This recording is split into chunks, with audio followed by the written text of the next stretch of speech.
ለምንድነው ብቻችንን ስንሆን ወዲያው ስልካችንን የምናበራው?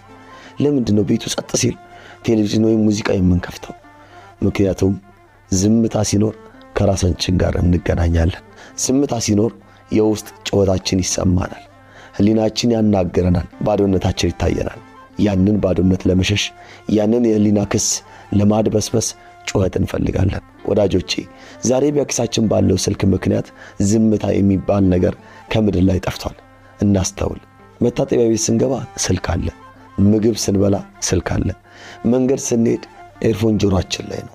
ከሰው ጋር እያወራን አይናችን ስክሪን ላይ ነው። አይምሮአችን ለአንድ ሰከንድ እንኳን አያርፍም። ልክ እንደ ፋብሪካ ማሽን 24 ሰዓት ይፈጫል። መረጃ፣ ወሬ፣ ምስል ይፈጫል። ጥያቄው ግን ይሄ ነው። አይምሮ እንደ ገበያ አዳራሽ 24 ሰዓት እየተንጫጫ ከሆነ እግዚአብሔር የት ታገኘዋለህ? እግዚአብሔር ጩኸት ውስጥ የለም። እግዚአብሔር ያለው በለዘበ ድምፅ ውስጥ ነው። ነቢዩ ኤልያስ እግዚአብሔርን በምድር መናወጥ ውስጥ ፈለገው፣ አላገኘውም። በእሳት ውስጥ ፈለገው፣ አላገኘውም። በመጨረሻ ግን የለዘበ የዝምታ ድምፅ መጣ። እግዚአብሔር እዚያ ነበር። የኔና የናንተ አይምሮ ግን በቲክቶክ ዘፈን፣ በዩቲዩብ ፕራንክ፣ በተለያዩ በፖለቲካ ዜናና በተለያዩ ሐሳቦች ተሞልቷል። ታዲያ የመንፈስ ቅዱስን ድምፅ ለመስማት ቦታው የት ነው? ሰዓቱስ የት ነው? ማር ይስሐቅ ሲመክረን ዝምታን ውደድ ሲል ስልክህን ዝጋ ማለቱ ብቻ አይደለም። አይምሮ እንዲረጋ፣ ነፍስ እንድትተነፍስ ፍቀድላት ማለቱ ነው። ውሃ ሲናወጥ መልክህን ልታይበት አትችልም። ሲረጋ ግን ልክ እንደ መስታወት ጥርት ይላል። አይምሮህም እንደዚያው ነው።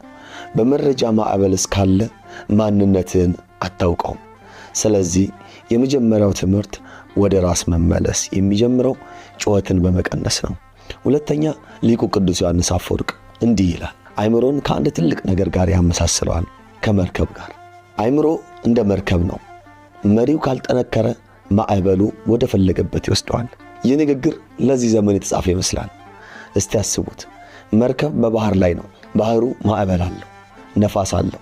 የመርከቡ ካፒቴን መሪውን ለቀቀው እንበል፣ ምን ይፈጠራል? መርከቡ ይቆማል? አይደለም። መርከቡ ጉዞውን ይቀጥላል፣ ግን ማዕበሉ ወደ ገፋው አቅጣጫ ይሄዳል። መጨረሻውም ከአለት ጋር ተጋይቶ መሰበር ነው። ዛሬ የኛ ማዕበል ምንድን ነው? የዛሬው ማዕበል የውቅያኖስ ውሃ አይደለም። የዛሬው ማዕበል አልጎሪዝም ይባላል። የፌስቡክ፣ የዩቲዩብ፣ የቲክቶክ፣ የኢንስታግራም አልጎሪዝም። እነዚህ አልጎሪዝሞች የተሰሩት አንድ ዓላማ አላቸው። የኛን ትኩረት ማማለል እና በዛ ማዕበል ውስጥ ጠምዶ መያዝ። ጠዋት ስልክን ስትከፍት ይህንን ቪዲዮ አያለው ብለህ አይደለም የምትገባው። ማዕበሉ ያመጣልን አንተ ታያለህ። ቀጥሎ ሌላ ያመጣልሃል፣ አንተም ታያለህ። አስተውላቸዋል። ቲክቶክ ላይ ገብታ